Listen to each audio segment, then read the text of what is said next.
And now you see how you're doing this. This is the hard part. You see how you're just going on your tiptoes. We want to actually do this: fall forward and then middle. So it's not that doesn't do anything. You actually want to feel yourself fall forward, stop yourself, then go back.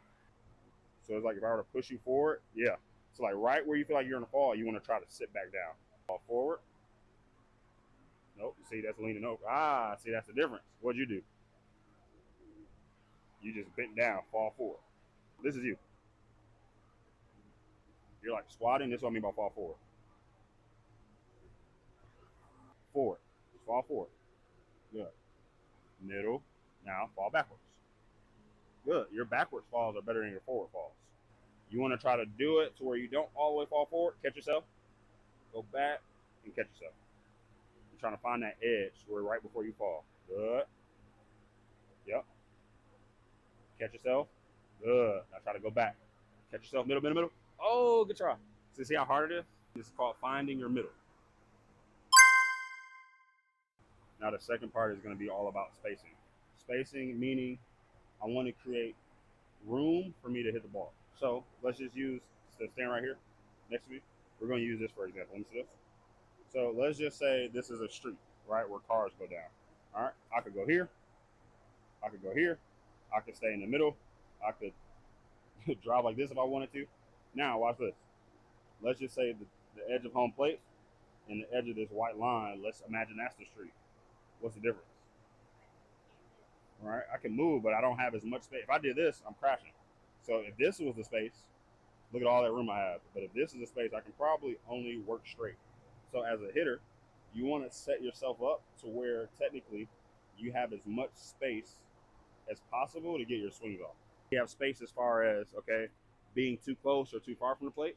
We also have space with our hands and our body, or our arms. Meaning, when I'm here, I don't want to see how there's no space. Some people can hit like this.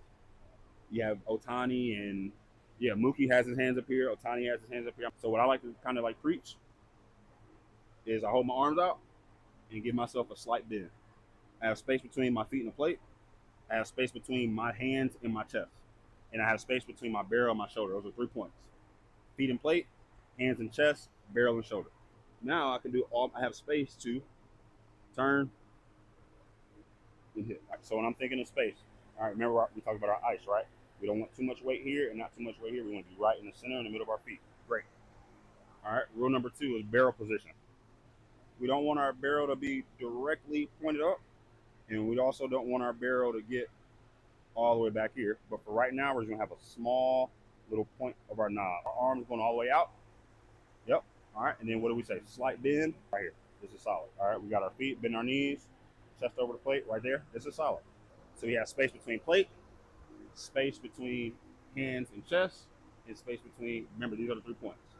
Back and shoulder, hands and chest, feet and plate. All right, so let's get set back up. Let's see if you can get a good setup. Feet away from plate, good. And then our second point is hands away from chest. And the third is back from shoulder. Perfect. Now, I just want, instead of having it all here, shift back to the middle and still bend your knees. Solid. And then looking at our picture. All right, now we're going to slowly just turn to my hand, slow. We're going to work on that part. Slowly turn to my hand. Boom. Boom. Good. Now you didn't. Don't move. So now, so look at your bat. Just point it a little bit too directly up right here. Because now when I turn, I can start doing my moves. Because now, good.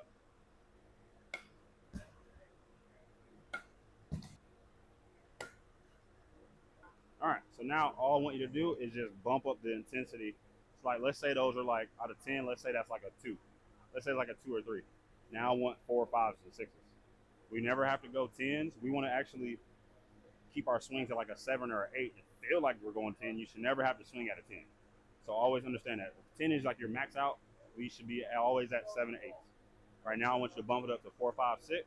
We're still loading and freezing. But now I'm just trying to still just put a little bit more effort into it. Not too much, but a little bit. Freeze. Yep. Good. Turn. So it's a lot easier. Stay there with your shoulder. Step. Right there. Go. I like that. Just stay off those heels. Right there. Shoulders. More. Shoulders. You realize, bro, when you go from here, you might hit this ball a lot harder. When you reset and go here and just turn, bro, you put barrel to baseball. I don't care how hard you hit it because I'm not throwing it like a baseball player. I'm throwing it from the side. Stay there with your shoulders and give me a step. Perfect. Turn. Step freeze.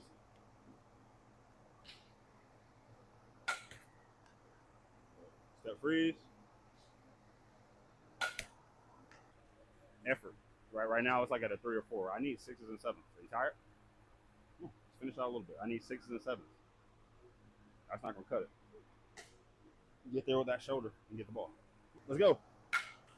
Good. That's the difference. Let's go.